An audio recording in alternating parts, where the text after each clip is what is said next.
இந்த பாட்டியம்மா காயனத்துக்கு கீழே போடுறாங்க. காயின் கீழே கிடக்கிறத பார்த்தோன்னே அந்த பொண்ணு அந்த காயின் எடுக்கலான்னு குனியும் போது அந்த பாட்டியம்மா ஏடிஎம் மிஷின்ல இருந்த பணத்தை திருட்டிட்டு போயிடுறாங்க. ஏடிஎம் மிஷின் பார்க்கும்போது பணம் இல்லாதனால அதிர்ச்சி ஆகிறா. அந்த பாட்டியம்மா கார் எடுக்கும் போது கரெக்டா அந்த டைம்ல வந்து முட்டாய் விற்கிற பொண்ணு லாலிபப் வாங்க சொல்லி கட்டாயப்படுத்துறா. அதுக்கு அந்த பாட்டியம்மா இதை சாப்பிட்டா எனக்கு பல்லு சொத்தையாரும், எனக்குலாம் வேண்டாம் அப்படின்னு துரத்து விட பாக்குறாங்க. எதுக்கு இந்த பொண்ணு பாட்டிமா வாங்க சொல்லுவானா, இந்த பாட்டிமான கவனத்தை திசை திருப்பிட்டு அந்த கார் டயருக்கு ஆணி செட் பண்ணிட்டு இருப்பாங்க. லாலிபப் வாங்கினீங்கன்னா இந்த காசு அனாதாசிரமத்துக்கு போகும் அப்படின்னு சொன்ன உடனே அந்த பாட்டியம்மா சரின்னு சொல்லி 10 லாலிபப் வாங்கிடுறாங்க. மறுபடியும் பாட்டியம்மா வண்டி எடுக்கும் போது இவங்க செட் பண்ண வச்ச ஆணிமல் பட்டு டயர் பஞ்சர் ஆகி ஓடாது.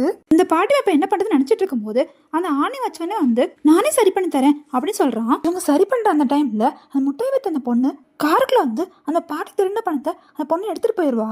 இந்த டயரை சரி பண்ணதுக்கு எவ்வளவு பாட்டிமா கேட்க எனக்கு பணமே வேண்டாம் அப்படின்னு சொல்லிட்டு பணம் வாங்காம போயிருவான். அந்த பாட்டிமா கார்ல போயிட்டு இருக்கும் போது ஒரு பொண்ணு கரெக்டா கார்ல இருந்து விழுறா. அந்த பொண்ணு என்னன்னு விசாரிக்கும் போது அந்த பொண்ணு சொல்லுவா, என் பேக் ஒருத்தன் திருடிட்டு போயிட்டா, அவனை துரத்திட்டே வந்து காரும் கவனிக்கல அப்படின்னு சொல்றா. நான் உனக்கு திருடனை பிடிக்க ஹெல்ப் பண்றேன் அப்படின்னு இந்த பாட்டிமா அவனும் சேர்ந்து துரத்த ஆரம்பிக்கிறாங்க. துரத்திட்டு போகும்போது பாட்டிமாவுக்கு தெரியுது இது பாட்டிமாங்க வச்ச ட்ராப்னு. பாட்டிமா பிளாஸ்டிக் கவர் வச்சு சுத்தி கட்டி வச்சிடறாங்க. பாட்டிமாக்கு அப்பதான் உண்மை தெரிய வருது, அந்த முட்டாய் விற்கிற பொண்ணும் மெக்கானிக்கா அந்த பையனும் சேர்ந்து பிளான் போட்டிருக்காங்கன்னு. என்ன ஏன் நீ எப்படி பண்றீங்க அப்படின்னு பாட்டிமா கேட்கும் போது கரெக்டா அந்த டைம்ல பணத்தை தொலைச்ச அந்த பொண்ணு வரா. அந்த முட்டாய் வித்த பொண்ணு இந்த பாட்டிமா பணம் எடுக்கும் போது பாத்திருப்பா. அதனாலதான் எல்லாரும் சேர்ந்து பாட்டிமாக்கு நல்ல பணத்தை கத்து கொடுக்கணும் அப்படின்னு பிளான் பண்ணி செஞ்சிருப்பாங்க. அந்த பணத்தை தொலைச்ச பொண்ணு என் பணத்தை நான் திரும்ப எடுத்துக்கிட்டேன், ஏன் திரும்ப உங்களுக்கு போலீஸ் கம்ப்ளைண்ட் கொடுக்காம இப்படி கட்டி போட்டிருக்கோன்னு தெரியுமா, நீங்க முழுசா கெட்டவும் கிடையாது, அது தெரிஞ்சனாலதான் நாங்க போலீஸ் கம்ப்ளைண்ட் கொடுக்கல, என்னையாவது அடுத்தவங்க காசுக்கு ஆசைப்படாம நேர்மையா வாழணும் ஆசைப்படுங்க அப்படின்னு புத்திமே சொல்றாங்க. எல்லாம் சேர்ந்து அந்த பாட்டிமாவும் அவங்க தப்ப உணர்ந்து நான் செஞ்ச தப்பு தான் என்ன மன்னிச்சிருங்க